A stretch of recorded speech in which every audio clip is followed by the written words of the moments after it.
When I was just starting out doing photography, I wanted to know everything that went into it.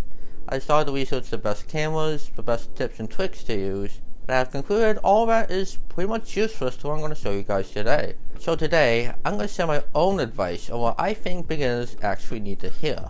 And the first thing I want you guys to hear is you don't need a dedicated camera to start.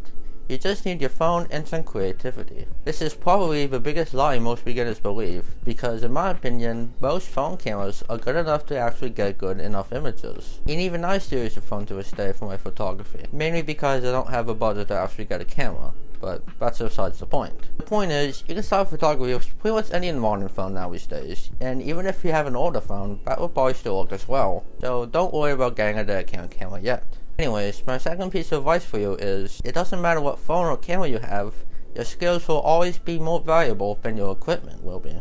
This is a rabbit hole a lot of people fall into, and that they think getting better equipment will make them a better photographer. But let me ask you this. Let's just say hypothetically, that you want to get your picture taken, but you only have one of two people who you can actually choose from. Person 1 has a lot of photography experience but only has a phone with them, and person 2 has a lot of expensive equipment but doesn't know how to use a camera. Who would you ever trust in order for you to get your picture taken? For me personally, I'll ever choose person 1 to take it because I know he has a lot of experience and I can trust him to get an aesthetically pleasing photo. Even though person 2's equipment is better than person 1, person 2 doesn't have the experience person 1 has and would probably end up taking a picture of like your grandma taking a picture of some grandchildren. No offense to all the grandmas out there, but I just didn't know how to put it, I'm sorry. Moving on to my third piece of advice is that you learn more from your mistakes and experiences and not from taking in more knowledge. This one I ended up falling very hard for. What I have learned from watching all these YouTube videos about how to get better photos and tips and tricks is not nearly the same as going out there and learning yourself. I have personally learned more from my own mistakes and experiences than listening to mistakes other people have done. And also I like to share this as well. Watching camera and lens reviews is not learning how to be a better photographer.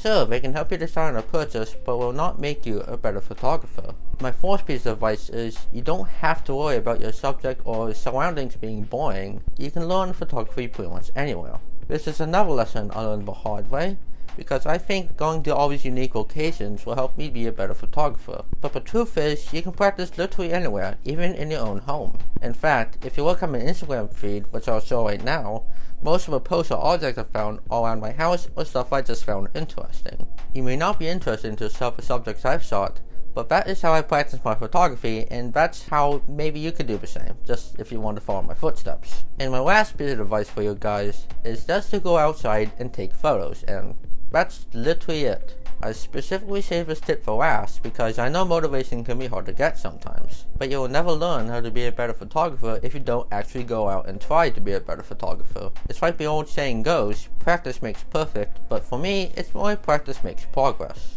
And one last thing before this video ends, don't expect your first few photos to be perfect because I can guarantee that they will not be. Photography is a trial and error process which takes quite a long while to learn, and if you keep practicing on it, you will get better, and that is something I can guarantee. Anyways, this is the end of the video, and I really hope you got some value out of it. And if you don't mind, I would appreciate if you like and subscribe if you learned something from this video. Anyways, that's about it, so I'll see you guys in my next video. See ya.